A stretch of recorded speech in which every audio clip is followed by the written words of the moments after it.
De conversa boa, todo mundo quer participar. O antagonista também.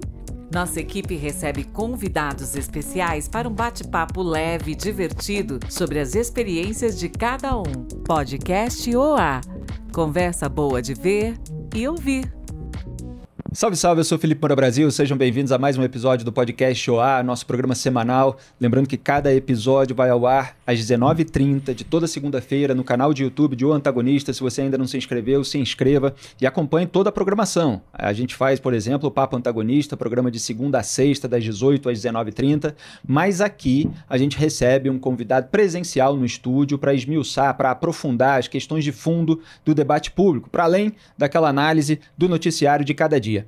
E hoje eu tenho a honra de receber aqui um crânio do empreendedorismo, Otávio Miranda, ele que é cofundador da Gabriel, que apresentou aí excelentes soluções para a segurança pública, na área de tecnologia, no setor privado, e a gente tem muito para conversar a respeito disso. Salve, salve, Otávio, muito obrigado pela sua presença. Não, o prazer é todo meu. Vou contar um pouquinho da nossa história, do que a gente fez. Exatamente. Eu conheci o Otávio lá nos bastidores da Brasil Conference de 2024, num almoço em que tinha presidente do WhatsApp no Brasil, tinha outro que trata de cripto, de bitcoins, um monte de gente cheia de negócios interessantes, e eu falei para o Otávio, olha, um dia você tem que ir lá no estúdio para ser entrevistado, porque eu fiquei encantado assim, com a sua história, com a história da empresa que você criou, e como o tema da segurança pública é um tema permanente no meu trabalho, no trabalho do Antagonista e da Cruzoé, acho que tem esse gancho muito forte, embora agora você já esteja avançando em outros projetos para além da Gabriel que você ajudou a fundar.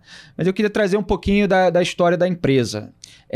Eu vi que você faz uma comparação da quantidade de câmeras que existiam em grandes cidades brasileiras, como Rio e São Paulo, e em outras grandes cidades do mundo. A gente tinha um déficit de cobertura visual, vamos dizer assim?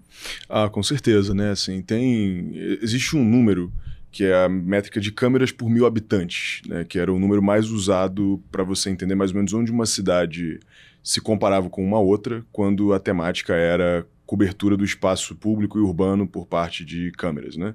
Então, quando você olha para uma cidade como Nova York hoje, pelo menos com a última estatística que a gente sabe, né? Nova York tinha ali alguma coisa próxima a 10 câmeras por 1.000 habitantes. Por 100.000 habitantes, falei bobagem. Quando a gente pega e olha para... Não, tô falando bobagem, é por 1.000 habitantes mesmo. Quando a gente pega e olha para uma cidade como LA, ela vai ter ali suas 8 câmeras por 1.000 habitantes. Aí você pula para as cidades europeias, elas vão ter ali de suas 2 a 8 câmeras por 1.000 habitantes.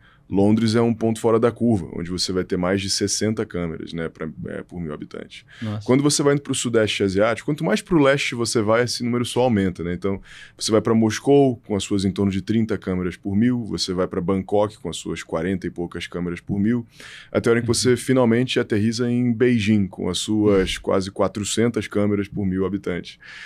Então, esse número ele é bem chocante, né? Porque quando a gente para e pensa na diferença para onde nós no Brasil estávamos, né? A gente estava falando de uma cidade como São Paulo, que até pouco tempo atrás tinha 0 ponto alguma coisa, né? Câmeras por 1.000 habitantes.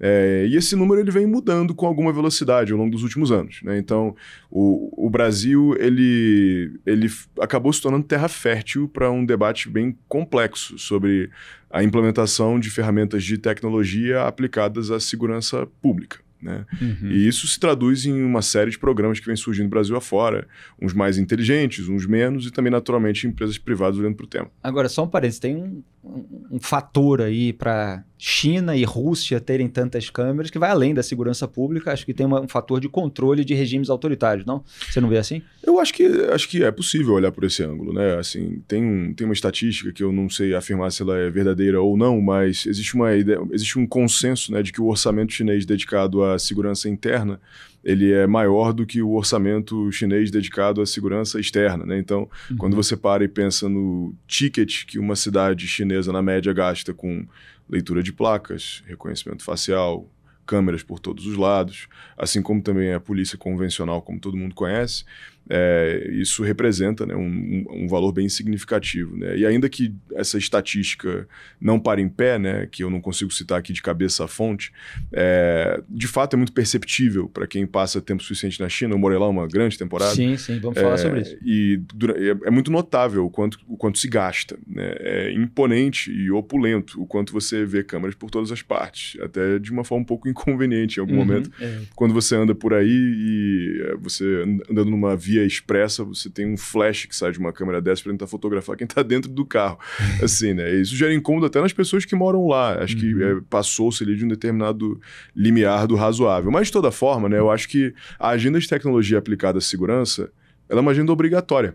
Porque a agenda de tecnologia aplicada a qualquer coisa é uma agenda obrigatória, né? Então é impossível não se discutir por que uma câmera deveria ou não ser posicionada para colaborar com, antes de tudo, transparência, né? Eu acho que existe um limite, uma linha muito tênue e muito difícil de você entender o que está para um lado e o que está para o outro. Exato. De até onde vai a transparência, até onde vai o excesso invasivo que viola a privacidade das pessoas, por exemplo. Exatamente. Agora, começou no Rio de Janeiro, você é do Rio de Janeiro, assim como eu, e os serviços prestados pela Gabriel começaram ali em Ipanema, Leblon, nos bairros da Zona Sul, da área nobre, depois vieram para São Paulo. Conta um pouquinho dessa história, mas explicando para o nosso público quais eram os serviços originalmente prestados, quer dizer, que tipo de equipamento, porque tem uma coisa que é câmera de segurança de prédio, tem outra que é reconhecimento facial, tem outra que é alerta para a polícia em caso de placa de veículo roubado. Quer dizer, quais são os elementos que constituem a história da Gabriel? Muito bom, assim, antes de tudo acho importante só fazer um registro, né, de que no momento eu não faço mais parte do dia a dia, né, das operações da Gabriel, então logo tudo que eu falo aqui são opiniões pessoais, elas não representam, né, a empresa como um todo, mas dito isso, vamos de volta à sua pergunta. Claro. O que a gente fez quando a gente começou a Gabriel lá atrás, né? A nossa teoria era muito simples. A gente queria encontrar alguma forma de atacar o mercado privado de segurança, que a gente entendia que era o nosso grande inimigo, né? Porque você andava nas ruas do Leblon, você via entre alguns caras sentados numas cadeiras na rua com uma camisa escrito apoio, que era uma espécie de vigilante, que todo mundo pagava um pedacinho, e aí existia uma grande discussão se era uma espécie de milícia ou não. Todo mundo argumentava que tinha uma relação especial com a polícia, cada uma das pessoas que ficavam sentadas ali pelas ruas. E andando de prédio em prédio, a gente percebeu muito rapidamente que existia ali algumas câmeras que todo prédio tinha apontadas para a rua, né? Então a grande pergunta era, se existe uma cobertura tão pequena de câmeras por 1000, quando a gente olha para o que o sistema público de monitoramento urbano possui, na outra ponta já existe uma espécie de Big Brother pulverizado, né? Quando você olha para o somatório de todos os prédios privados com as suas duas camerazinhas olhando para fora do prédio, no mínimo para dar um apoio para o porteiro, né? Dar uma olhada em quem é que está entrando, porque o porteiro tem a função de apertar um botão em alguma parte para garantir que você pode acessar o edifício.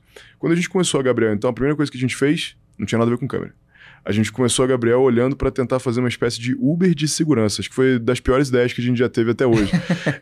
Porque a ideia era que você, dentro de um aplicativo, você poderia registrar quando você iria querer ser acompanhado por alguém, né? E esse alguém iria até você e ia te acompanhar do ponto A ao ponto B. Se você quisesse caminhar a pé pelo bairro para ir, sei lá, voltar do mercado para casa com as suas compras na mão, e você quisesse ter certeza de que ninguém vai arrancar o seu cordão no meio do caminho, né? Assim, e isso é uma ideia bem ruim, diga de passagem, né? Um Uber de segurança, tipo, uma pessoa em vez do carro iria acompanhar para fazer a segurança daquela pessoa que iria caminhar até o mercado. Uma pessoa. E a Gabriel começou assim, né? A primeira coisa que foi entregue pela Gabriel foi exatamente isso. Dentro de uma teoria, né, que a gente tinha, de que a Gabriela deveria tentar entregar uma solução que era composta de 3 coisas: pessoas, câmeras e equipamentos que são wearables, né, que seria um equipamento eletrônico que você usasse com você para você clicar nele e ativar dizendo que existe um problema aqui na rua. Óbvio que tudo isso acontece quando você pega 3 garotos que saíram da faculdade há pouco tempo, têm várias ideias, um mundo hiper líquido, com vontade de investir em ideias, menos em ideias e mais em equipes, e pensando que, olha, não sei se isso vai funcionar ou não, mas eventualmente vocês vão encontrar alguma outra coisa que funcione. E foi mais ou menos isso que aconteceu à época, né? Porque a gente montou uma operação à época que a gente chamou de... A gente tinha ali funcionárias que a gente chamava de anjas, que era um grupo ali de 10, se eu não me engano, mulheres, que andavam em pares na rua, né? Basicamente sendo visíveis pelo bairro, enquanto existe aqui um grupo de pessoas que faz parte de uma espécie de patrulhamento solidário aqui, e que na medida em que eu morador do bairro, demando ajuda para ir do ponto A ao ponto B, uma dessas duplas me acompanha até o meu ponto final. Que daí vem o nome Gabriel, do Anjo Gabriel. A Gabriel, ela antecede as Anjas, né? A gente chamou as Anjas de Anjos porque a gente já chamou a empresa de Gabriel desde o começo, né? Com a ideia de criar uma espécie de protetor, né? Um anjo da guarda, né? Que acompanhasse você para onde você estivesse todos os dias. Mas não foi preciso que essa operação estranha durasse muito tempo, né? A pandemia aconteceu logo em seguida. Nós, naturalmente, requalificamos as funcionárias, né? Que eram as Anjas, todas elas em operadoras de CFTV, né, de câmeras, e o que a gente fez em seguida foi que nós fomos apostar naquela única coisa que não era dependente de uma pessoa estar na rua se movendo ou não, que eram as câmeras, né? Então, independentemente de você ter a maior parte das pessoas trancadas em casa por opção ou não, a realidade é que os pares de câmeras apontados para a rua, eles ajudavam as pessoas a lidarem com uma espécie de neurose coletiva que se criou naquela época, né? Então, todo mundo trancado dentro de casa, você escuta um barulho na rua, quem estava na rua naquela época, você não tinha muita certeza do como você podia confiar ou não, uma explosão da população de rua, né, que cresce com muita velocidade, muita gente que sai de casa quando perde emprego, essas coisas. Então, existia uma tensão grande, assim, de quem ficou dentro de casa por saber o que acontecia na rua. Você está falando da pandemia. Da pandemia. A Gabriel foi criada em 2019, a pandemia veio em 2020. Isso, a Gabriel foi fundada... A operação da Gabriel começa em 2020 e a Gabriel foi fundada em 2019, né? Mas até a gente chegar ali em começar o produto e colocar ele na rua... Coincidiu com a pandemia. Coincidiu com a pandemia. E o que acontece é que a gente para e pensa no seguinte, vamos tirar da gaveta, então, aquela teoria de que se todo mundo tem uma câmera apontada para a rua, então quer dizer que a resistência de um morador a filmar a rua na frente dele, ela deveria ser inexistente ou muito baixa. Muito pelo contrário, inclusive, né? Não tinha resistência, tinha desejo, né, das pessoas de entenderem o que acontecia na frente de casa. E o que a gente fez foi que a gente foi atrás, então, de alguns potenciais primeiros clientes, que tivessem ali a dor de eu gostaria que alguém monitorasse proativamente o que acontece na minha porta. Logo, se alguém ficar parado aqui muito tempo, que você fosse capaz de avisar alguma autoridade, se acontecesse algum crime, que as imagens fossem rapidamente identificadas e tudo mais. O resultado dessa história foi, em um intervalo curto de tempo, nós instalamos as primeiras poucas câmeras da Gabriel ali no Leblon, em torno da rua Dias Ferreira, e a gente pega um caso muito icônico daquela época, que foi de um cara que durante a pandemia, ele cruzou a Dias Ferreira no Leblon, de um lado até o outro, num carro conversível, com duas mulheres atrás de biquíni. Eu lembro, o vídeo viralizou. Aquele vídeo viralizou. E aquele vídeo é engraçado porque tem uma briga que acontece em algum momento quando uma mulher sentada num bar xinga a outra que tá no carro e arranca o sutiã dela. E aí o carro arranca e a mulher seminua. Enfim, foi um show à parte aquela história. E foi a primeira vez que a gente conseguiu provar na Gabriel que a rede funcionava, porque não apenas o lugar onde o problema aconteceu tinha câmeras da Gabriel logo ao lado, mas também tinham câmeras antes, tinham câmeras depois, tinham câmeras na quadra ao lado, tinham câmeras 2 quadras para trás. O vídeo que viralizou foi de vocês? O vídeo que viralizou foi gravado por alguém pelo celular. Né? E o nosso, em seguida, foi o nosso primeiro viral, foi esse daí, inclusive, porque os poucos clientes que a Gabriel tinha, todos receberam um vídeo compactado, colocando ali provavelmente uma dezena ou pouco mais de uma dezena de câmeras, fazendo uma sequência dos fatos. Então você vê o carro lá no começo, antes da história acontecer, e depois que a história acaba, para onde o carro vai quando ele arranca. Foi possível ver a placa do carro. É exatamente o que a gente vê, por exemplo, porque vou usar a referência mais popular, em filmes policiais. Então você tem ali um crime que aconteceu, aí você pega todas as câmeras de segurança para ver qual foi o trajeto que aquele autor do crime fez e tal. Então, assim, a Gabriela tinha várias câmeras posicionadas, você pôde rever ali, juntar para ver de onde veio, como é que as pessoas se comportavam durante o trajeto, etc. Exato. E a beleza do que a gente fez ali foi a gênese do que virou o modelo da Gabriel para crescer como um todo, que você tinha um conjunto de pessoas distintas, cada uma delas com o seu próprio equipamento, que elas não apenas se beneficiavam de usar as próprias câmeras para checar se tem alguém na porta ou não, para ter uma interface agradável para você vê-la pelo celular, você poder ver o histórico dela com velocidade. Exatamente. Mas você passivamente consumia as câmeras de todo mundo e todo mundo passivamente consumia a sua câmera. Porque naturalmente você, enquanto usuário, não podia clicar em um botão e ver o que está acontecendo 3 prédios depois. Mas se um problema acontecesse, a Gabriel poderia cruzar todas as imagens para identificar o fato em alta velocidade.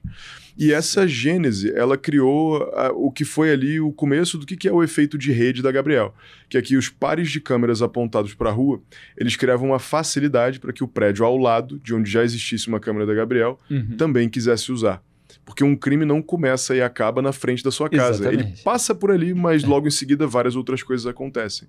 Então o poder que você tem de conseguir dar transparência ao espaço público, a partir da visualização em massa, né, do que acontece nele, para você enxergar casos de crime com muita velocidade e transparência, isso foi o que virou um pouco o jogo, de como a Gabriel começou a crescer com mais velocidade. Só um parênteses então, só para a gente concatenar alguns elementos. Antigamente você tinha a câmera do prédio com uma interface ali que só o porteiro acessava. Isso. Então, já chegou alguns moradores. Ou outros moradores, mas em geral só na portaria ali, ou o síndico, sei lá, tinha acesso. É. Aí a Gabriel chega com uma câmera de segurança e oferece um aplicativo que cada morador pode olhar no celular o que a câmera está filmando na portaria do prédio. Isso. Aí... Antigamente também, para ver um pouquinho da mudança. Aconteceu um crime, depende da autoridade policial que vem no prédio, aí ele vai coletar a fita da câmera de segurança, aí ele vai pedir para o prédio do vizinho a fita da câmera de segurança e ele vai ter que fazer todo esse trabalho. A Gabriel já consegue concatenar de uma maneira muito fácil, porque, enfim, são os equipamentos dela, já junta toda a historinha, né? Então você teve essa mudança. Exatamente. E a gente descobriu isso quase que por acidente, né? Porque se a gente sabia que existia valor em você ter uma rede única de câmeras interconectadas, exato, o que a gente descobriu foi o valor público que isso tem muito rápido. Por quê? Claro. A Gabriel começou a crescer por recomendação de um síndico para o outro, de um prédio para o outro. As pessoas passavam na rua e viam que tinha uma placa de uma empresa de segurança, entre aspas, diferente, entravam em contato, e assim a Gabriel foi crescendo, sempre muito em volta daquela primeira redezinha ali no Leblon. Até o momento em que a polícia mandou um ofício para um prédio pela primeira vez, para recuperar as imagens, para enxergar algum crime que aconteceu na região. E o prédio pegou e disse, olha, eu não tenho como pegar e colocar essas imagens num pendrive, porque eu não tenho acesso às imagens em lugar nenhum que não seja pelo meu aplicativo. Então, eu não sei exatamente como eu faço para te dar as imagens, mas eu te coloco em contato com a empresa que faz a gestão da câmera. E nisso, o ofício, então, foi repassado pelo prédio à Gabriel. A Gabriel checou aquela imagem. No que a Gabriel checou aquela imagem, nós olhamos no mapa e vimos que, olha, tem uma outra câmera aqui que pode ter pegado alguma outra parte do crime. A Gabriel identificou aquela imagem e a Gabriel identificou em outras câmeras, na verdade, como que o crime, como que a dinâmica criminal como um todo aconteceu. E o que foi devolvido à polícia não foi só a imagem que eles pediram. Foi, na verdade, a junção do crime inteiro acontecendo ato por ato. Desde quando a quadrilha começa a caminhar de um lado para o outro, quando ela identifica a vítima, quando ela pratica o crime, para onde ela foge em seguida, como a quadrilha se divide, várias coisas assim. O que, na verdade, é um grande exercício de inteligência, que era exatamente o que a polícia vinha tentando fazer da forma mais arcaica possível, que era... O crime foi denunciado neste ponto aqui do mapa e logo a gente vai pedir as câmeras de todo mundo que está aqui em volta. Então vamos até a delegacia, a gente pega um monte de ofício e a gente distribui ele prédio por prédio, a gente bota a nossa mãozinha junto, a gente reza para alguém conseguir ter alguma imagem e entregá-la para a gente. Só que aí você tem que partir do princípio de que todos os prédios a câmera está com um mesmo horário, né? Porque se cada câmera está no horário diferente, você pede uma imagem das, sei lá, 2 às 3h30 da tarde, cada um vai entender que 2 às 3h30 é um horário distinto. Você tem que torcer para as câmeras terem uma qualidade parecida. Do contrário, você identifica algo em alta definição em uma e você mal e mal enxerga na outra. Você tem que torcer para a câmera estar bem posicionada, porque várias vezes você tem uma câmera que ela está apontada para o chão, né? Ela está na rua, ela tá no limiar entre o espaço público e privado, mas apontada para qualquer lugar que não a rua em si. Então, quando você coloca essas coisas todas juntas, você ainda tem que adicionar o fato de que num ofício, um condômino, né, o prédio em si, na verdade o condomínio ou o prédio em si, ele tem ali uma semana mais ou menos para poder enviar um pendrive físico que ele vai doar para a polícia, cada vez em que isso acontece. Então é uma forma muito arcaica, né, de você conseguir recuperar essas imagens todas para que a polícia consiga fazer exatamente o que o Gabriel foi capaz de entregar já de forma mastigada, que era, estão aqui todas as imagens referentes a esse caso que a Gabriel conseguiu pegar. Né? Então, assim começou, né? Foi um acidente, né? A Gabriel proativamente entregou para a polícia essas imagens. A polícia perguntou, peraí, o que é você então no fim? Que negócio é esse que eu nunca vi? E daí começou então todo o ciclo que levou a Gabriel ao lugar em que ela está hoje, né? Em termos de ter mais de 11 mil câmeras espalhadas entre Rio e São Paulo, só no Rio e São Paulo por enquanto, ter colaborado com milhares de investigações policiais, ter colaborado com o inocentamento de algumas pessoas e com a prisão justa de várias outras, né? Então, é por aí. E com ainda um grande potencial potencial de crescimento pelo resto do país, não? Sim, acho que onde existir crime e onde existir ineficiência no ciclo investigativo, lá cabe a Gabriel, né? Então, a gente percebeu bastante isso pelo nascimento de algumas outras empresas que colocaram câmeras num poste para tentar, basicamente, replicar a mesma tese, né, que era de que vamos montar uma rede também. Só que o Gabriel não é uma rede de câmeras apenas, né? Existem várias coisas por trás de cada câmera. Então, a câmera tem que ser capaz de ler placa e, eventualmente, ser capaz de entender outras coisas, né, do espaço público. Ela tem que ser rápida de instalar. Então, a câmera da Gabriel é uma câmera que funciona baseada em 4G. Dessa forma, a câmera é plug and play, né? Você pega, cola na parede, liga na energia, ela está funcionando. Você tem que ser capaz de entender como cada equipamento está funcionando para você gerir uma frota de milhares de câmeras e ter a certeza de que todas elas estão funcionando. Então você tem que ter sistemas capazes de suportar isso. E dessa forma, então, a Gabriel consegue ser estável, né, no seu crescimento. A Gabriel não precisa implodir para poder dar um grande salto de crescimento, porque cada equipamento é um par de câmeras inteligentes, né? O nome dele é Camaleão, né, que a gente até concluiu que a gente ia trocar até o nome. Não é uma câmera. É um réptil esse troço, é um camaleão que está olhando um para cada lado, camuflado na sua grade. Ele entende o que acontece na rua e ele te diz o que você precisa saber sobre ela. Então, essa foi a lógica ali como um todo. Vejam a importância da tecnologia no combate à criminalidade, na força dissuasiva, né? Até por o terreno estar todo vigiado, e na identificação de criminosos, eventualmente na absolvição, na inocência, na identificação da inocência de alguém. Eu fico pensando em território nacional, já que o Brasil, eu sempre apontei que é um país continental com fronteiras muito permeáveis à entrada de armas, de drogas, etc. Será que não tem uma maneira de você ter uma vigilância melhor sobre as fronteiras e sobre o escoamento interno por meio de câmeras também nas estradas, etc. Você acha que o poder público dispõe de uma rede mais ou menos assim? Não, acho que existem hoje várias iniciativas, né, como a do SUSP, que é o Sistema Único de Segurança Pública, que ninguém entendeu muito bem para onde ele foi, ou o que deveria ter acontecido com ele. Tanto que eu brinco, né, a Gabriel é quase que uma espécie de proto-SUSP, né, com antecipação, porque quando você tem uma rede única de equipamentos interligados por um mesmo software e que você consegue navegar por eles com bastante facilidade, Exato. E você tem a Polícia Militar e Civil de duas cidades que operam em duas cidades distintas, em dois estados distintos, que consomem a mesma base de informações e conhecimento para resolver um crime. Que é o ideal. Que é o ideal, né? Na prática, isso é quase como se fosse um ensaio, né, do que deveria ser o SUSP eventualmente. E que, no fim, eu acho que não existe uma relação causal entre a Gabriel ter existido, passar a existir, no caso, e os programas públicos que foram desenhados em seguida, mas eu acho que existe uma relação de validação, com certeza, né? Assim, acho que programas de monitoramento urbano em larga escala no Brasil, eles já existem há algum tempo. Só que o problema é que nenhum deles deu formalmente certo até hoje. Para não dizer que nenhum deu, né, que é o Cortex, que é o Sistema Nacional de Identificação de Placas.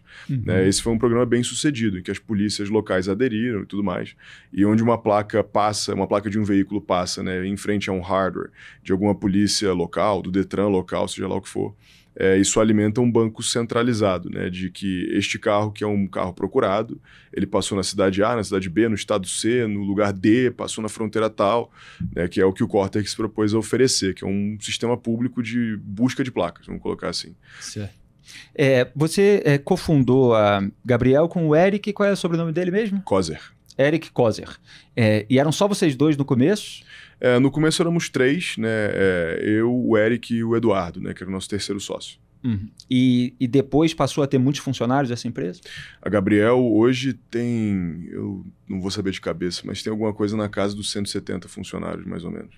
E qual é o dado, assim, que você possa contar, que dá a maior dimensão do crescimento, do ganho da Gabriel no setor privado? Acho que tem várias coisas, né, que dá para analisar, assim, né? Eu acho que número 1 é o volume de câmeras, que é um proxy do volume de prédios, e como cada prédio é um assinante individual, é um proxy do volume de assinaturas, né? Então, a Gabriel, quando a gente olha para a Gabriel hoje ela serve mais de 4.000 prédios, né? Entre Rio e São Paulo, tem mais de 11.000 câmeras espalhadas por aí, e isso é uma variação da assinatura que as pessoas pagam, né?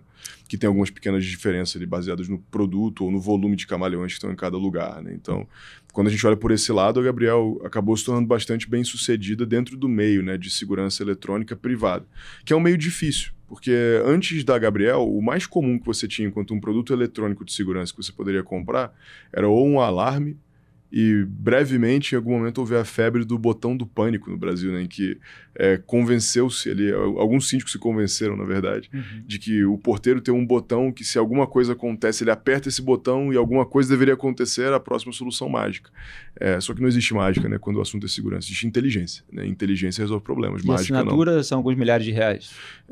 Depende do volume, né, de camaleões que estão no local em si, né? Porque a Gabriel tem vários modelos diferentes do produto. Tem um que funciona em uma torre iluminada, que é o Camaleão Max, tem o que é menorzinho, que fica colado na parede, que é o Camaleão. Então, varia bastante, assim, né, o valor da assinatura por prédio. Um prédio grande, um prédio pequeno, cada caso é um caso. Bom, agora vamos trazer um pouco a sua história. Eu quero passar aí pela sua temporada na China também, mas só para pegar o gancho da Gabriel, qual é a sua formação e como foi assim o período mesmo de se pensar uma empresa? Quer dizer, o que você fazia enquanto estava planejando que essa empresa desse certo? Você já estava focado num negócio? Você já tinha um salário para pensar nessa empresa? Como é que foi esse processo? Cara, antes da Gabriel, né, assim, a minha trajetória acadêmica ela começa na China. Né? Eu morei na China por 5 anos, que é algo meio incomum, né? À época, o meu pai tinha sido designado para ser adido militar na Embaixada Brasileira em Pequim. E nisso eu estudava no Brasil, era aluno da UNB à época, eu fazia relações internacionais aqui, que não tem absolutamente nada a ver com o que você imaginaria. Mas que UNB depois... Brasília? Brasília, isso. Eu comecei a minha faculdade por lá, né? Na verdade, eu comecei a minha faculdade na Universidade Federal do Rio Grande do Sul. Eu me transferi para Brasília. Você nasceu no Rio, aí você foi para o Rio Grande do Sul, depois para Brasília. Eu me mudei 15 vezes de cidade, Felipe. Por causa das mudanças do pai? Por causa das mudanças do pai. A carreira militar tem seus percalços nesse sentido. Né? Carreira militar diplomática. Uma família nômade, né, no caso. Então, no caso do meu... Então, eu comecei minha faculdade no Sul, eu me transferi para Brasília, no meu 2º ano de faculdade, e de lá o meu pai foi transferido para a China, né, como adido... Você pode dizer o nome do seu pai? Posso. Miranda Filho, né, o nome de guerra dele, General Miranda Filho. E nisso, no que o meu pai ele foi... para a China, eu tinha a opção de ficar em Brasília e continuar o meu curso, mas o meu pai me fez o singelo convite de por que você não dá uma parada por aí e passa uma temporada do outro lado do planeta, que parece que vai ser um lugar bastante promissor para a história do Brasil ao longo do tempo. Digamos que o meu coroa era um visionário, né, nesse sentido. Mas você não falava o idioma? Não falava nenhuma palavra de mandarim. E quando nós finalmente chegamos até Pequim, né, eu ganhei uma bolsa de estudos e para poder começar a minha faculdade do zero por lá. Né, eu apliquei para o programa e passei e tudo mais. E aí eu não sabia falar chinês, então eu tive um ano ali de mandarim e matemática intensiva, né, para poder passar numa prova de nivelamento comum lá. Não era exatamente um vestibular, era uma prova eliminatória e não classificatória. Né, então você tinha que tirar uma nota mínima para garantir que você, bolsista, tinha a capacidade de continuar cursando o seu curso. Então, cara, eu tive que aprender mandarim em 10 meses. Esse é o resumo ali, né? E do zero absoluto até lá. Então, era de 8 da manhã às 6 da tarde, de segunda a sábado, aula de chinês. Dificílimo. De chinês e um pouco de matemática, assim, né? Então, foi daí que começou essa história. Mas Fala. Não, você fez uma faculdade, porque você estava já na faculdade aqui. Isso, eu tranquei. Você interrompeu no Rio Grande do Sul, interrompeu na UNB? Não, no Sul eu me transferi, né? Então eu fiz uma transferência de universidade para universidade e em Brasília eu tranquei o curso e depois abandonei, assim, né? E aí se formou na China? Me formei na China. E aí saiu de lá empregado numa empresa chinesa? Durante o meu curso universitário, né, eu vivi uma coisa que foi muito doida. Quando estava na China, eu fui para lá com a minha cabeça de um garoto de 19 anos de idade, à época, né, o que faz bastante tempo, olhando hoje em dia, eu gostava da temática de desenvolvimento econômico. Porque eu olhava assim, né, eu acho que é um debate justo, né, você pegar e pensar sobre a sua própria condição, né, a condição dos seus pares, amigos, família, seja lá o que for, e pensar... Como nós progredimos? Eu acho que essa é uma pergunta relevante. Esse é um grande debate eu acho que se trava no mundo inteiro. Então, isso seria muito bom existir uma resposta única, né? Eu acho que por não existir é que o mundo funciona como funciona. Tô contando, né? que você traga a resposta aqui para o Brasil. Eu sigo não tendo, né? Até hoje. Então, mas uma coisa que eu vivi quando eu botei o pé na China foi que eu tinha a expectativa de lidar com um país bastante fechado, autoritário, com pessoas bastante sisudas, relativamente conservadoras. Eu esperava ir para o que você vê nos filmes, que seria mais ou menos, sei lá, a Coreia do Norte, assim. Era a minha expectativa, né, quando eu botei o pé na China. Mas não foi bem por aí, né, assim, eu me surpreendi muito de chegar em um país que era otimista. Você vivia ali, né? Muito mais alguma coisa próxima do que era a abertura do que foi, né? A abertura dos Jogos Olímpicos de 2008. O Ninho do Pássaro, as pegadas no céu, o cubo d'água, o César Cielo. Aquilo ali era o que a gente... Foi aquela projeção de China ali que eu não achava que aquilo era bem verdade. Eu achei que aquilo era uma maquiagem externa, né? Mas quando eu coloquei o pé por lá, eu entendi que a China era mais complexa do que eu imaginava, né? E acho que a gente pode abrir um capítulo inteiro aqui para discutir China, mas eu vou responder a sua pergunta. Não, vamos abrir esse capítulo, mas eu queria só um resumo de tudo que você fez, porque você trabalhou em empresas diferentes, Claro. ramos diferentes, e foi ganhando um vasto conhecimento que, obviamente, foi necessário para o seu empreendedorismo. Não, claro, assim, né? O que acontece foi, no que eu começo a fazer a minha faculdade na China, tem uma estatística interessante, que era que você pegava ali quase 80% dos estudantes chineses à época, pelo que se discutia na China, eles tinham o desejo de serem funcionários públicos, né? Eles tinham o desejo de trabalhar para o governo. E essa Que é o que acontece muito em Brasília. Brasília deve ser algo mais próximo dos 99%. Ao menos era da minha alma mater, né, a UNB. Mas brincadeiras à parte, né, isso muda muito rápido. Então, de 2014 para 2015, essa curva ela vai caindo e caindo e caindo, de tal forma que em 2015, ali, se eu não me engano, ou 2016, já existia ali, né, de acordo com as pesquisas comuns que as faculdades faziam, uma maioria de estudantes que não tinha mais nenhum desejo de colocar o pé no governo para nada e que eles queriam, na verdade, empreender ou trabalhar no setor privado. Isso existe uma razão para isso. Você certamente ou já ouviu falar ou já comprou alguma coisa no AliExpress ou na Shopee. Você escolhe a empresa que for, né? Você Mais ouvi falar do que comprei. Mas muita gente compra, né, no Brasil, assim, né? E quando você pega e olha para essas coisas, o Alibaba, por exemplo, e não diria exatamente competidora, né? Mas meio competidora da na China, que é a Tencent, essas duas empresas, elas foram dos melhores investimentos da história do capitalismo. Então você pega, por exemplo, né, o caso histórico do SoftBank, que investiu 20 milhões de dólares no Alibaba e no IPO o stake deles valia 60 bilhões de dólares. Né? Então, a mesma coisa aconteceu na Tencent com a Naspers, né, que hoje se chama Prosus, que era uma rede de televisão lá da África do Sul, que em algum momento se converteu em um fundo de private equity, que investiu um cheque numa empresa de gaming chinesa chamada Tencent, e que eventualmente essa empresa passou a valer em algum momento 500 bilhões de dólares. Né? E a Naspers segurou o cheque dela até o final, né? E acho que até hoje ela deve ter uma posição razoavelmente grande na empresa.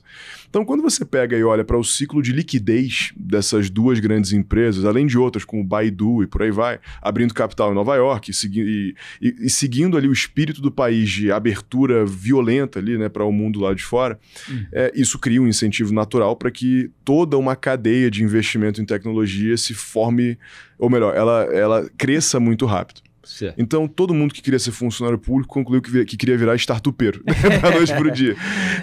Como é que eu fico bilionário assim? Mais ou menos isso. É porque era notável, assim, era notável. Você andava na rua em Pequim e de 6 meses em 6 meses você via uma proliferação de mega carros, de mega prédios, de mega marcas, de pessoas vestindo mega roupas. Era tudo mega, né? E muito rápido, assim. Então, existia, assim, nessa ambição e ganância por parte das pessoas de que elas queriam muito para elas também algo parecido. E eu, obviamente, fui no mesmo bolo, né? Então, em 2016, eu fui trabalhar numa empresa chamada Kuaishou, que no Brasil é conhecido como Kawaii, né, que é a concorrente do TikTok, né, em caráter mundo aí. Ambas as empresas eram pequenas na China. Quando eu comecei a trabalhar no Kawaii, a empresa ficava dentro de um lugar chamado Tsinghua University Science Park, que era a coisa mais próxima que você ia ter de uma garagem de startups em algum lugar, que era o parque de ciências lá da Universidade de Tsinghua, que era uma universidade muito forte na China. E lá, né, a gente começou, eu não entendia nem muito qual que era a ideia mesmo de, por que é útil você fazer uma rede social de vídeos curtos? Por que escrever um vídeo de 10 segundos e não, sei lá, um vídeo no YouTube legal ali de 1 hora, né? Ninguém vai querer saber disso. Ninguém vai querer saber disso, né? Obviamente, né? Mas ainda assim, eu tava lá muito pelo espírito, né? Do aprendizado ali, do que aquilo ali significava. E aí a resposta foi, o Kawaii, à época, ele levantou uma rodada de investimentos grande, com a teoria de se expandir para outros países, nominalmente Brasil, Índia e Indonésia, que era onde você tinha mercados grandes em termos de volume de pessoas, e você tinha uma população de classes C, D e E grande, que era o foco deles. Por quê? Porque em 2016, a pessoa no Brasil que tinha uma renda baixa, ela não usava o Instagram por um motivo. Ela tinha vergonha da própria câmera. E aí a gente tinha ali, né, o desafio, que era o de que a pessoa de classe C, D e E, em 2015, 2015, 2016 no Brasil, ela não usava Instagram como você imaginaria que ela iria usar, porque ela tinha vergonha de denunciar a própria renda a partir de uma foto esquisita. Porque você tinha um delta muito grande do que era um iPhone 6, à época, para o que era o Samsung mais baratinho de entrada, né? Que as pessoas, na média, tinham. Então, a foto de um saía tremida, borrada, esquisita, enquanto que a foto que você consome no Instagram é uma foto de lifestyle, uma foto bonitona, bem editada. Isso não usava porque elas tinham vergonha de, basicamente, dizer ao mundo que eu sou pobre, né? E é interessante, né, como isso foi o começo ali de como que o Kawai abriu a operação no Brasil. Né? Então, quando nós trabalhamos ali na abertura das operações por aqui, a regra era muito simples. A gente queria, basicamente, permitir que as pessoas rapidamente editassem um vídeo que seria um vídeo com uma definição muito ruim, e ele se transformasse rapidamente num vídeo bonito. Que depois, naturalmente, ele ficou com aquela cara de babyface que você vê quando tem aqueles filtros muito demais, assim. Mas naquela época era muito melhor você ter uma foto com esse perfil do que uma foto como a que você tiraria com o seu próprio celular. Então a conclusão é que durante mais de ano, né, o Kawai no Brasil foi o aplicativo mais baixado na App Store e na Play Store, porque as pessoas baixavam o Kawai para editarem os seus vídeos e os vídeos parecerem mais bonitos e elas se sentirem incluídas de alguma forma nas redes sociais. Uma loucura, né? Pensar dessa forma. É uma loucura mesmo. Mas você estava no lugar certo na hora certa. Você teve essa sensação? Eu acho que todo mundo que estava na China de 2015 até 2019 estava no lugar certo na hora certa. Porque foi uma quantidade bizarra de empresas que surgiram, de interesse, de tudo. O mundo queria saber o que acontecia. O mundo queria entender e queria saber o que acontecia na China. E em 2014, quando eu fui pra China, eu ouvi meus pêsames, as pessoas aqui no Brasil, me perguntando, pô, cara, vai comer cachorro, vai respirar ar poluído, vai viver mal, caramba, o Otávio é maluco, pra onde ele tá indo, o que ele tá fazendo? Não vai ter acesso à internet. Exato, assim, e no que eu botei o pé lá, na real, a vida era o maior vidão, assim, tudo funcionava, era tudo muito seguro, você andava na rua em qualquer hora do dia e nada acontecia com você. Não que não haja problemas do regime autoritário, né, mas... Todo regime tem, né, assim, eu acho que esse é o grande debate que o mundo vai ter que travar ao longo dos próximos anos, né? Que e aí, que a gente está disposto a priorizar a harmonia ou o exercício democrático? Porque eu acho que quando a gente olha para a harmonia, tem coisas que são bem distintas aqui, né? Que a China é um país harmônico, inclusive isso está escrito em todo lugar, é quase que um pilar do país, a harmonia, está escrito em tudo quanto lugar em chinês lá, que valores do Partido Comunista Chinês, harmonia, tá lá, o sonho chinês para sei lá quanto tempo, harmonia, fala sobre harmonia o tempo inteiro. Só que a harmonia parte de um princípio, né? Que é o da equalização de todos dentro de uma mesma toada. Homogeneização. E a harmonia, ela vem ao custo de que o desarmônico, ele não cabe naquela dança. Exatamente. Né? A divergência, ela não é muito perdoada. Assim, e acho que... Só que, ao mesmo tempo, quando você pergunta para as pessoas o que elas preferem, você ter um PIB que cresce 10% ao ano e você vê ele no seu bolso, por um lado, ou você ter o direito à liberdade de expressão plena e, ao mesmo tempo, você não enxerga o seu bolso progredindo tanto quanto do vizinho. Responda no chat. Esse é um ponto, né, que acho que não cabe a mim fazer juízo de valor, mas eu acho que cabe a todos nós, né, trazermos essa reflexão para a mesa. Porque foi com base na teoria da harmonia, né, que na China se construíram 1 zilhão de empresas, mas, ao mesmo tempo, também foi por conta, né, dessa mesma discussão sobre harmonia, que lá em 2020, na época do Covid, que não apenas as empresas, uma boa parte delas ali foi dizimada, né, num espaço muito curto de tempo. E logo em seguida você viveu ali e vive até hoje um mau humor muito grande em relação, tanto doméstico quanto externo, em relação a qual que é o preço a se pagar para a gente poder se relacionar com um mercado tão grande e tão pró-negócio, mas que ao mesmo tempo ele, num estalar de dedos, pode acabar com os fundamentos de tudo aquilo que até então a gente avaliava que era algo muito bom. Que é muito poder nas mãos de um grupo só. E isso pode ser perigoso. Pode, acho que em qualquer lugar do mundo. Exatamente. Né? E aí, que outros trabalhos que você teve lá? Em um deles, inclusive, você conheceu o cofundador da Gabriel. E os outros trabalhos que você fez lá? Porque em algum momento você conheceu o Eric, cofundador da Gabriel, nessa sua temporada chinesa. Como é que foi? O Eric foi para Pequim para fazer um programa bem legal chamado Schwarzman Scholars, né? Que a China era um lugar tão central no mundo naquela época que você pega um dos homens mais ricos do mundo, que era o Steve Schwarzman, fundador da Blackstone, né? um enormíssimo banco, fundo de investimentos, hedge fund, 1 zilhão de coisas em um, né, aquele negócio. Então, quando a gente pega e olha, né, para o que eles fizeram, o Steve Schwarzman tinha ali a teoria pessoal de que a forma de você evitar um grande conflito, né, o que seria a próxima Guerra Fria ou a próxima Guerra Mundial entre grandes potências, seria você estimular a criação de laços entre jovens com altíssimo potencial que pudessem crescer tendo o telefone um do outro e para que lá na frente, quando eles fossem pessoas com seus 50, 60 anos de idade, antes de alguém apertar um botão nuclear, você soubesse que você pode ligar para o presidente do outro lado, que talvez você tivesse estudado com ele em algum lugar. Óbvio que é meio ambiciosa, né, essa teoria, mas foi um pouco por causa disso que o Steve Schwarzman criou lá o que ele chama de Schwarzman Scholars, que é um programa dentro de uma universidade chinesa, onde a elite do partido se formou, feito para você levar estudantes americanos de ponta para passarem um ano na China estudando com chineses que sejam ali tidos enquanto grandes potenciais no futuro político, econômico e financeiro chinês. O Eric foi o único brasileiro que foi no ano dele, que foi o segundo ano de existência do programa. Naturalmente, nós éramos muito poucos brasileiros em Pequim, né? Acho que a comunidade como um todo na China não tinha 100 estudantes brasileiros quando eu morava lá em algum momento. E logo todo mundo se conhecia. Então, eu conheci o Eric, a gente se identificou imediatamente, né? Nos tornamos grandes amigos. E o Eric foi meu chefe, na verdade, né? Que ele foi trabalhar em uma empresa que aqui no Brasil a gente conhece uma derivada dela, que são os patinetes sem estação, né? Que você escaneia o QR Code, abre o patinete, vai andar. Isso foi parte de um boom muito grande na China, né? Que era que dentro da indústria de mobilidade é uma empresa chamada Mobike, que a gente trabalhou juntos lá, que foi a segunda empresa na qual eu trabalhei. São essas soluções inteligentes de mobilidade urbana. Exato, né? Então ela criou um modelo de uma bicicleta sem estação, porque a lógica era, se você tem uma cidade segura e com grau de vandalismo baixo e roubo de propriedade pequeno, que era o caso da China inteira, você tem uma demanda muito grande de pessoas de se locomoverem do lugar onde elas moram, que elas vão caminhar uns de 15 a 20 minutos até o metrô, para elas poderem chegar depois a algum lugar que está a 1 hora de distância de metrô e elas vão ter que descer de lá e caminhar até o ponto final. Essa última milha, né, era o que a Mobike propôs a tentar resolver. E nisso a empresa foi em um ano de 0 para algumas milhões de bicicletas sob gestão dentro da China e depois mundo afora. O Eric rapidamente percebeu, né, que existia ali um desafio comum não só na China, mas em qualquer país em desenvolvimento, né, de como você resolvia o desafio de mobilidade, que é dificílimo. Sim. E aí, com isso, o Eric cavou a vaga dele dentro da Mobike, tocando ali a ponta de mercados emergentes, né, de expansão internacional para mercados emergentes, e me convidou a trabalhar com ele, especificamente olhando ali para a América Latina, nominalmente Brasil, né, ali dentro das operações. E ali nós começamos a trabalhar juntos, né, e foi bem legal, assim, né, foi uma experiência bem divertida. A Mobike foi comprada em algum momento, uma aquisição enorme ali de 3,8 bilhões de dólares à época, por uma empresa que seria equivalente à Movile lá da China, a dona do iFood, no caso, quer dizer, a dona do iFood hoje é a Prozis. Mas enfim, você entendeu o conceito. Sim.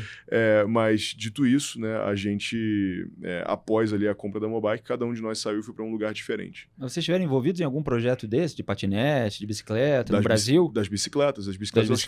Nós chegamos a lançar as bicicletas aqui em São Paulo e a operação não durou um mês, porque a aquisição aconteceu logo em seguida. E quando a aquisição da Mobike aconteceu, a teoria era descontinuar todos os mercados internacionais, que eram mercados difíceis de ler, e estimular toda a ponta de tráfego e alta frequência na China, visto que a bicicleta ela estimulava que você usasse um mesmo ecossistema de múltiplas soluções em um app único, que é o que se costumou chamar aqui no Brasil de super app, que é o que nunca funcionou em nenhum lugar do mundo que não fosse a China, né? Por N motivos, assim, né? Em relação a como que as plataformas foram se bifurcando em fazer multisserviços e virando na prática a internet usada por cada usuário, né? Né? Então, por aí. Não, e aí, voltando para pegar o gancho, né, com que eu iniciei a temporada China, você volta para o Brasil e aqui você tem a ideia da Gabriel, o Eric tem, como é que vocês planejam isso? Vocês estavam trabalhando numa empresa específica e passam a dedicar um tempo paralelo a um planejamento de uma startup? Eu quero saber na prática, no seu cotidiano, como é que foi isso na sua vida? Planejar a criação de uma empresa. Foi um processo caótico, né? Quando a Mobike geralmente é assim, né? Não, quando a Mobike foi comprada, cada um de nós foi para um lado diferente, né? Então, o Eric voltou da China para o Brasil com a cabeça de vou tentar montar outra empresa, né? Ele não sabia exatamente do que, mas foi estudar um monte de teses, vivendo do que ele tinha guardado, né? Ali pensando em 1000 coisas.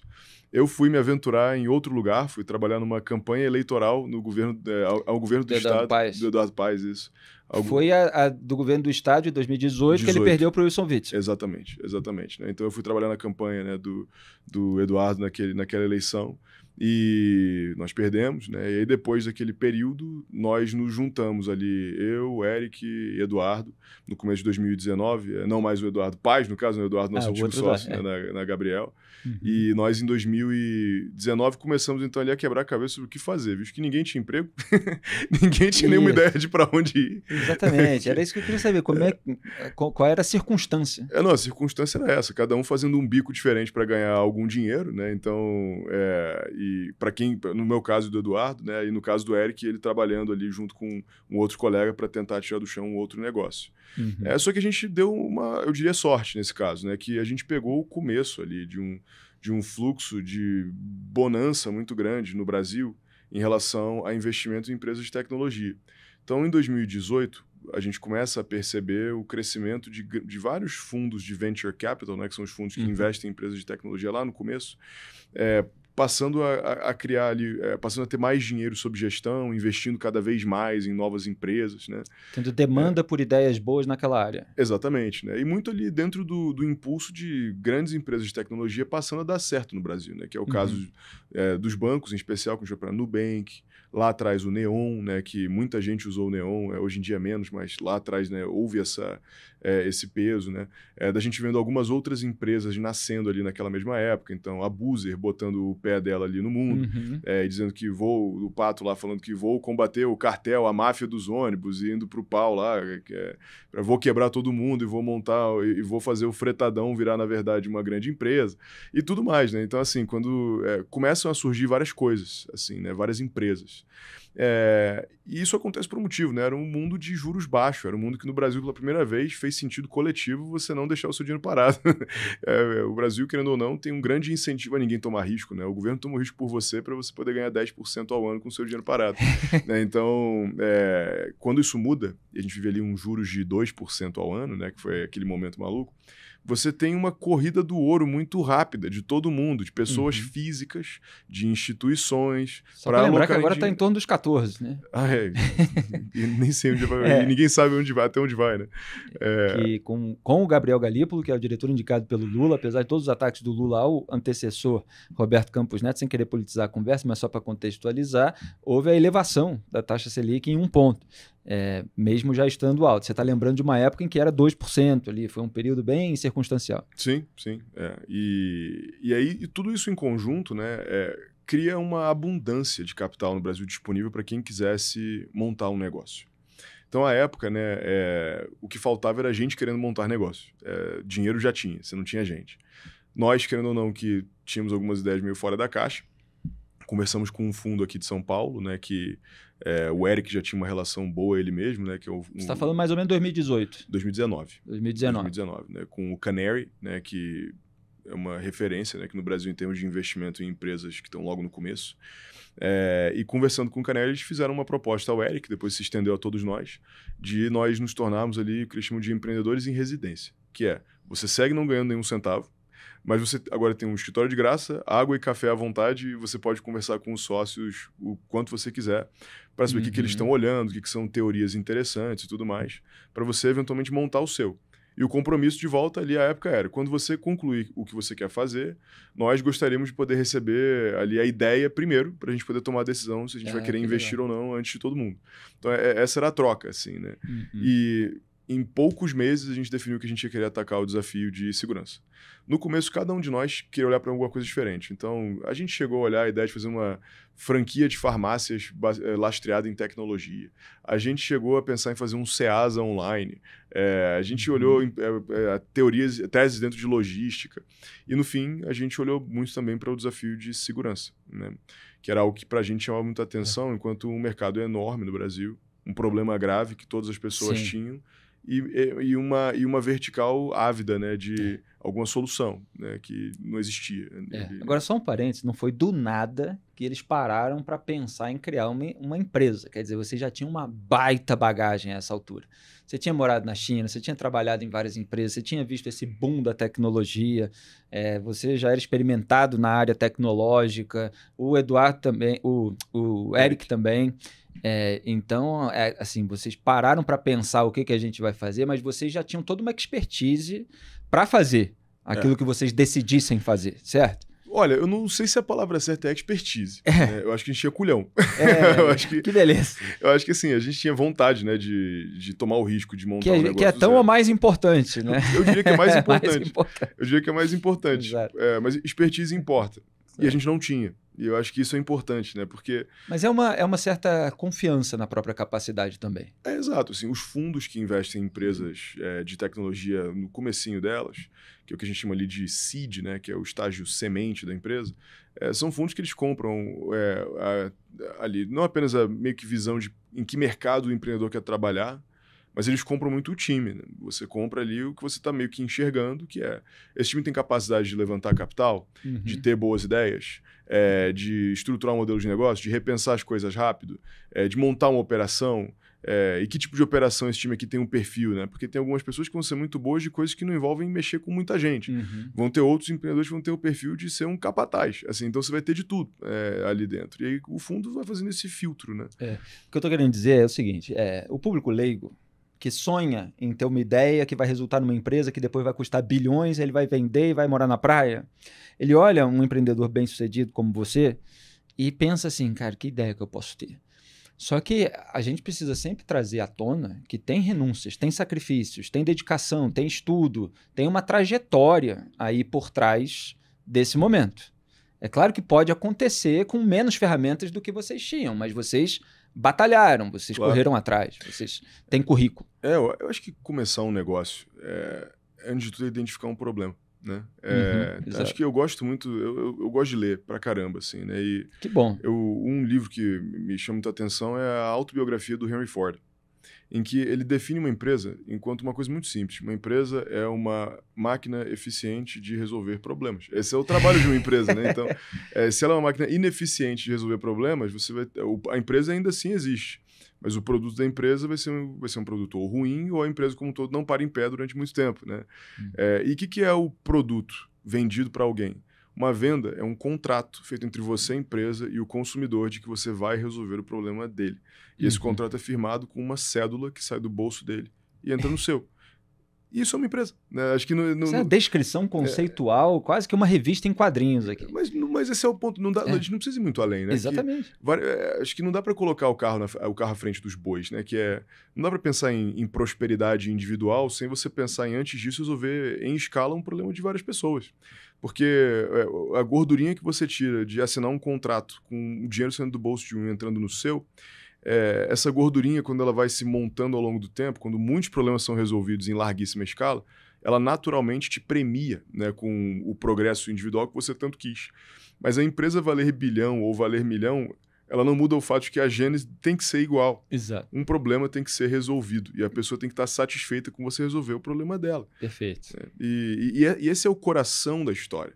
Né? Tem um livro muito bom que eu recomendo, chamado The Heart of Business, né? O Coração do Negócio, que é um livro que conta a história da Best Buy, né, nos Estados Unidos, enquanto uma máquina de resolver problemas, de como as pessoas iriam acessar os seus equipamentos eletrônicos com facilidade, numa época em que você não conseguiria comprar um computador e configurá-lo com facilidade. Quando você compraria um eletrônico, você não saberia como instalá-lo. E aí daí nasce, por exemplo, uma empresa como a Best Buy. Enfim, só para dar um exemplo dentro de vários. O que a gente fez na Gabriel ao longo do tempo foi tentar resolver um problema. Né, que foi o problema de como você se sente inseguro. O desafio é que insegurança é um problema difuso, né? Então, tem gente que se sente insegura em relação sei lá, tem gente que tem mais medo. Vou dar um exemplo mais prático. Existe uma relação de gênero muito forte quando a gente fala de segurança. Mulher tem medo de ser estuprada, homem não. Pronto, isso é um fato, né? Isso aqui não é para polemizar nada, isso é uma discussão objetiva, né? Sim. Logo, a forma como você precifica medo, risco e insegurança para uma mulher é diferente da forma como você precifica medo, risco e tudo mais para um homem. E isso se reflete em como você consome produtos que te mitiguem risco. Né? Então, por exemplo, você tomar a decisão de não voltar a pé para casa e você decidir pegar um Uber para andar 800 metros, isso é uma decisão de segurança. Porque você está querendo proteger o seu patrimônio, se você está do lado de cá, ou a sua integridade física, se você está do lado de lá, né? Então, assim, acho que tudo isso diz respeito ao desafio que a gente se propôs a resolver. Naturalmente, né, você ter ali a intenção de resolver um desafio não significa que você vai acertar a mão no produto que você colocou na mão das pessoas. E que várias vezes, por outro lado também, tentando resolver um problema específico, você acaba sem querer resolvendo outro. Então, a Gabriel, que nasceu para resolver o problema de uma pessoa, ela demorou muito mais tempo para descobrir como que ela faria para aumentar a sensação de segurança de um indivíduo, ao passo em que ela tornou a polícia hipereficiente. E a polícia ser hipereficiente não era o alvo original da Gabriel. O alvo era fazer as pessoas se sentirem seguras. A Gabriel não foi montada para fazer a polícia ser mais eficiente, né? Mas as duas coisas aconteceram, que é parte do rito de você botar o pé na rua. Todo santo dia você acorda e tenta resolver o mesmo problema e você tenta iterar todo dia a resposta que você dá para ele para garantir que o seu cliente vê valor e compra. Olha, a gente já está caminhando para o final, que a gente está quase estourando o tempo nessa conversa muito boa aqui com o Otávio Miranda. Você soltou uma informação, eu queria abordar esse tema, eu deixei passar para não perder o fio da meada, mas eu tenho que voltar a ela, até porque, pelo contexto todo que você está narrando, fica parecendo para mim que ainda bem que o Eduardo Paes, eu nunca pensei que fosse falar isso assim, né? Mas estou falando do ponto de vista da sua trajetória, né? Que ele não ganhou a eleição, porque senão você, de repente, estaria envolvido com a prefeitura e talvez todo o resto não teria acontecido. Você já parou para pensar isso? Eu acho que... E é claro que eu queria saber por que você foi se meter em campanha política. Eu acho que tem se eu tivesse que te dizer quem que é uma referência de 1 zilhão, né, de pessoas montando negócio no Brasil, a gente vai falar do Barão de Mauá. E a beleza do Barão de Mauá é que Mauá, para além de ser o empresário do Império, de acordo com o livro do Jorge Caldeira, da descrição que ele faz, Mauá era um homem público. Né? E eu acho que o Brasil é um país que demanda urgentemente mais e mais e mais pessoas públicas, né? Pessoas com espírito público. Né? Com qualidade. E acho que espírito público cabe a qualquer um ter, né? Assim, acho que não depende do que você faz ter espírito público, né? Só que quando você reúne espírito público com ousadia de querer fazer grandes coisas, ambições grandes, né? Eu acho que essas coisas elas se encontram, se dividem e se traduzem em diversos lugares ao longo do tempo. Exatamente. Eu não enxergo. Porque a origem, né, a gênese da Gabriel está em atender a um interesse público. Né? É isso. Porque, como diria Henry Ford, resolver um problema em massa de forma eficiente de alguém nada mais é do que você atender a um grande público. Né? Então, quando a gente olha para esse lado, eu acho que existem várias formas de você resolver problemas de pessoas como um todo e de você fazer disso a sua vocação. Né? A minha vocação não é para necessariamente ser empreendedor ou ser qualquer outra coisa. A minha vocação é para resolver grandes problemas. Isso é o que me diverte. E eu não digo isso da ponta de, eu, Otávio, tenho a ambição de ser A, B ou C. Não, esquece isso. A minha discussão é mais simples. O que me dá tesão na vida é resolver problema grande. É olhar para que... Eu não gosto de pensar pequeno. Eu gosto de pensar em coisas que são coisas relevantes, assim, agendas relevantes, pautas grandes, né? E eu enxergo enquanto um contínuo, né? Ter trabalhado na campanha do Eduardo, que eu pessoalmente tenho um puta respeito. Acho que tem muito quadro bom, assim, quando a gente pega e olha para quem passou em volta dele. E acho que isso é raro no Brasil hoje em dia, né? Que é uma força local construir uma geração de gente boa em volta, muito mais nova, que vai pegar ali o cavalo pelo cabresto e vai andar, né?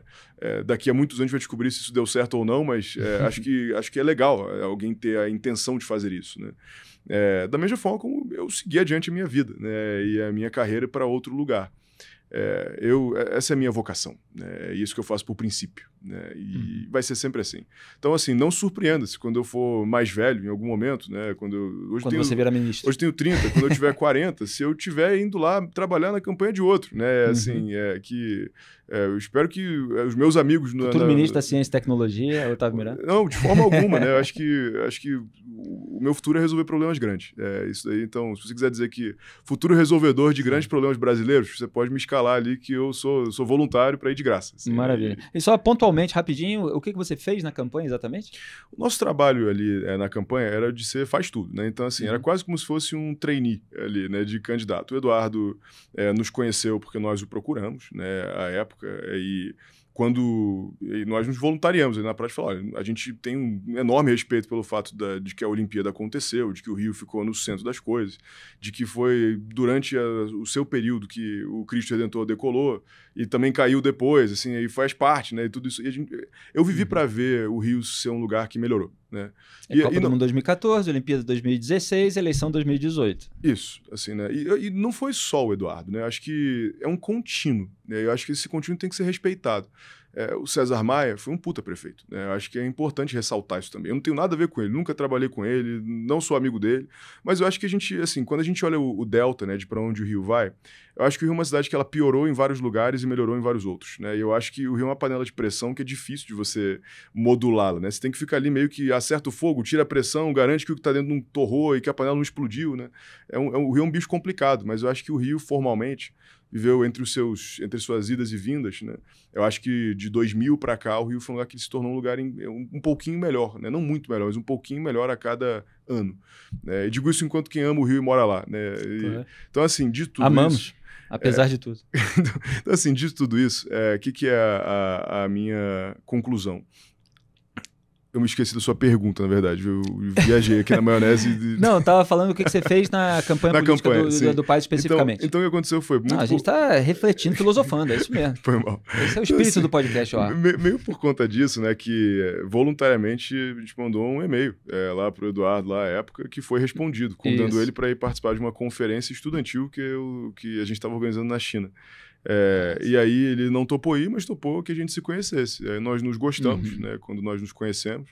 E ele falou, olha, se vocês querem tanto assim brincar de vida pública, então, bom, se eu for candidato, eu chamo vocês. A gente tratou aquilo como o convite mais legal de todos os tempos.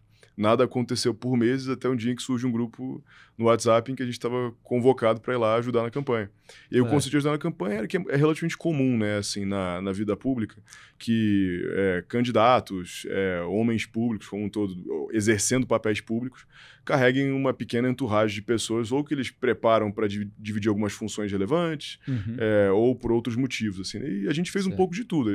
Organizamos agenda, organizamos logística, caminhamos por todos os lugares do estado inteiro, subimos tudo quanto é tipo de morro que você possa imaginar, a gente fez de tudo assim, que fosse possível naquela campanha. A gente só não ganhou dinheiro porque a gente escolheu trabalhar de graça, né? Que para o poder público a gente trabalha sem remuneração. O pai já tinha sido prefeito do Rio de Janeiro, tentou ser governador, não conseguiu, depois se candidatou a prefeito de novo, é o atual prefeito do Rio de Janeiro, só para contextualizar, não vou entrar em contestações políticas, eu sou antagonista, tenho críticas a todos esses que você citou, mas é claro que, enfim, acompanhei a carreira do Eduardo Paes e ele, até os opositores dele reconhecem que ele trabalha bastante, né? Às vezes a gente critica articulações, né? Agora está mais próximo do PT, mas ele é alguém ali que realmente não tem medo. Esse é um ponto que eu sempre apontei na conduta dele. Ele não tem medo de prestar contas, no sentido de que você o questiona, você o chama para uma entrevista, ele vai na imprensa, ele responde, ele é confrontado, eventualmente pode dar uma resposta mais ensaboada, mas aí você insiste ali, ele responde, eventualmente admite alguma coisa. Ele enfrenta, não é do tipo que só vai dar a entrevista para o porta-voz amiguinho, como em geral os últimos presidentes da República fazem. Então, também está convidado, Eduardo Paes, para aparecer aí a qualquer momento. Me conhece, quando eu estreiei numa rádio no Rio de Janeiro, ele, por acaso, por coincidência, tinham marcado uma entrevista com ele para o dia da minha estreia, né? E aí ele deu bom dia para fulano, que estava na bancada, para fulano, e parabéns aí ao Felipe Moura Brasil pela estreia, mais um que vem para bater na gente. Aí todo mundo riu, eu falei, que bom que o senhor sabe, prefeito, que bom que o senhor sabe, brincando com ele. Mas enfim, eu só queria, para fechar, saber quais são os seus projetos agora. Eu sei que você não quer revelar, mas assim, como é que está a sua vida daqui para frente? Não, assim, acho que... Como eu já antecipei, meu desafio é resolver problemas, né? Eu agora tenho investigado bastante o que são aplicações no campo da inteligência artificial, né, que tenham valor público para resolver grandes problemas de várias pessoas. Esse é o limite do que eu vou falar, porque a ideia ainda é bem jovem, bem precoce, né? Ainda estamos testando várias premissas do zero, mas é isso, né? Assim, eu vou me aventurar de novo no campo da inteligência artificial. E o vínculo com a Gabriel, qual é exatamente? Eu sou o conselheiro da Gabriel e, bom, cofundador é um título que é que nem patente, nunca Fica se perde. sempre. Então, Exatamente. Mas é isso. Então, Otávio Miranda, cofundador da Gabriel, e em breve vocês vão acabar sabendo dos novos projetos dele, ele que tem essa trajetória fantástica aí, que eu acho que pode abrir a cabeça de muita gente. E eu gosto de trazer gente como você, que pode inspirar as pessoas até mais jovens a buscarem qualificação, buscar ideia, a buscar talvez sair da caixinha, né? O que você, assim, até para a gente fechar, para gente jovem que está interessado, porque assim, a gente tende a ver no Brasil muita gente acomodada. A gente vê no meio social muita gente acomodada. Você é do Rio, como eu, lá tem a praia, tem até uma psicanalista amiga que ela fala, a praia emborrece. Muita gente fica aqui, fica acomodado, só quer ir pra praia, quer trabalhar, ganhar o seu dinheiro para ir pra praia. É claro que não são todos assim, os cariocas, etc. Nós estamos aqui, eu vim para São Paulo para trabalhar no jornalismo, a gente está aí com influência no debate público, você teve toda essa carreira extraordinária, mas assim, só para fechar... estar ligado em quê para se diferenciar? O que você considera assim, a chavinha importante? Não, acho que a minha vida fala por si nesse sentido, né? Acho que eu nunca fiz nenhuma escolha trivial. Eu acho que eu sempre escolhi fazer coisas diferentes. Eu acho que eu sempre apostei em... Você pode competir de duas formas, né? Já dizia o Peter Thiel, fundador do Founders Fund, que é um fundo imenso lá, parte da PayPal Máfia nos Estados Unidos, e um conselheiro relevante do governo atual também, acho que é relevante dizer. Tem um capítulo dele, no livro dele, de 0 a 1, muito bom, chamado A Competição é para os Perdedores, né? Competition is for Losers. Se eu pudesse tatuar uma frase, provavelmente eu tatuaria essa, né? Que... eu nunca escolhi estar em um ambiente competitivo em que eu estivesse em um lugar com muitas pessoas tentando competir para um lugar ao sol. Acho que eu sempre, meio que de forma intuitiva, ou por não ser tão bom quanto os meus colegas de escola lá atrás, né, que tiravam 10, eu tirava 8 e o outro tirava 7, mas o 10 é o que importa, né? Então, assim, eu sempre escolhi o caminho não óbvio. Acho que tudo que eu fiz na minha vida, eu nunca escolhi o caminho óbvio para nada. Nada mesmo. Então, quando a gente montou uma empresa de segurança, ninguém tinha feito isso, aplicado à tecnologia. Quer dizer, de tecnologia aplicada, ninguém tinha feito isso. Quando eu fui para a China, ninguém tinha ido para a China. Quando eu fui trabalhar no Kauai, ninguém acreditava em aplicativo de vídeo curto, eu também não. E quando eu fui trabalhar na campanha do Eduardo em 2018, era a campanha menos óbvia de você querer entrar. E quando eu tomei a decisão de começar um novo negócio, eu sigo fazendo o mesmo movimento repetidas vezes. De nunca fazer o que se faz em grande escala por aí. É fazer o que ninguém está fazendo. E tentar achar isso é sempre o que tem valor de verdade. Fazer o que ninguém está fazendo é o que a gente faz aqui no Antagonista, com o nosso jornalismo independente e vigilante. Eu tenho muita sintonia com essa ideia de não fazer o trivial, de escolher um outro caminho, porque para mim também o jornalismo, na minha formação, na minha família, no meu meio social, não era nada comum, e a gente continua enfrentando esse desafio e trazendo essas mentes brilhantes aqui. Muito obrigado pela sua participação, Otávio. Não, o prazer foi todo meu. Prazer enorme. E o Podcast OA é toda segunda-feira, às 19h30, no canal de YouTube de O Antagonista. Se você ainda não se inscreveu, inscreva-se e acompanhe toda a nossa programação, inclusive o nosso programa Papo Antagonista, de segunda a sexta, das 18 às 19h30. E sempre, claro, todo dia que você acorda de manhã, leia oantagonista.com.br. Um grande abraço e até a próxima.